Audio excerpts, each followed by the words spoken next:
Acting ತುಂಬಾ ಚೆನ್ನಾಗಿತ್ತು. Subject ಏನೋ ಡಿಫ್ರೆಂಟ್ ಆಗಿದೆ ಅಂತ. ತುಂಬಾ ಡಿಫ್ರೆಂಟ್ ಆಗಿತ್ತು.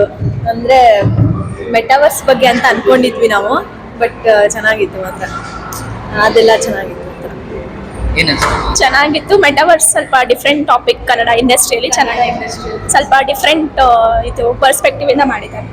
ಏನಂತೀರಾ ಆಡಿಯನ್ಸ್ಗೆ? ಟ್ರೈ ಮಾಡ್ಬೋದಾ? ಟ್ರೈ ಮಾಡಬೇಕು. ಇಂಥ ಡಿಫ್ರೆಂಟ್ ಟಾಪಿಕ್ಸ್ ನ ಸ್ವಲ್ಪ ಎನ್ಕರೇಜ್ ಮಾಡಬೇಕು ಕನ್ನಡ ಇಂಡಸ್ಟ್ರಿಯಲ್ಲಿ. ಸರಿಯಾಗಿತ್ತು ಮೂವಿ. ಸರಿಯಾಗಿತ್ತು ಮೂವಿ. ಚೆನ್ನಾಗಿದೆ.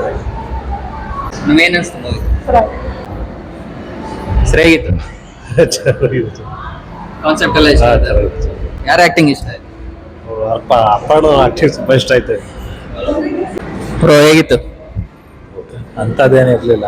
ವಿಷಯ ಏನು ಹೇಳ್ತೀವಿ ಅದನ್ನ ಸ್ಟ್ರೈಟ್ ಫಾರ್ವರ್ಡ್ ಆಗಿ ಬಂದು ಹೇಳಬೇಕು.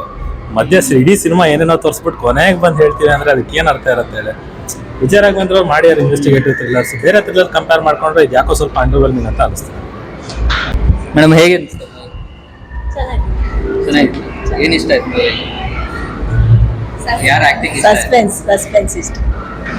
ವಿಜಯ್ ರಾಘವೇಂದ್ರ ಆಕ್ಟಿಂಗ್ ತುಂಬಾ ಚೆನ್ನಾಗಿತ್ತು.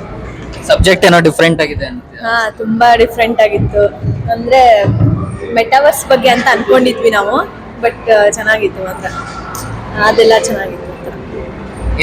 ಚೆನ್ನಾಗಿತ್ತು. ಮೆಟಾವರ್ಸ್ ಸ್ವಲ್ಪ ಡಿಫ್ರೆಂಟ್ ಟಾಪಿಕ್ ಕನ್ನಡ ಇಂಡಸ್ಟ್ರಿಯಲ್ಲಿ ಚೆನ್ನಾಗಿ ಸ್ವಲ್ಪ ಡಿಫ್ರೆಂಟ್ ಇದು ಪರ್ಸ್ಪೆಕ್ಟಿವ್ ಇಂದ ಮಾಡಿದ್ದಾರೆ. ಏನಂತೀರಾ ಆಡಿಯನ್ಸ್ಗೆ? ಟ್ರೈ ಮಾಡ್ಬೋದಾ? ಟ್ರೈ ಮಾಡಬೇಕು. ಇಂಥ ಡಿಫ್ರೆಂಟ್ ಟಾಪಿಕ್ಸ್ ನ ಸ್ವಲ್ಪ ಎನ್ಕರೇಜ್ ಮಾಡಬೇಕು ಕನ್ನಡ ಇಂಡಸ್ಟ್ರಿಯಲ್ಲಿ. Thank you.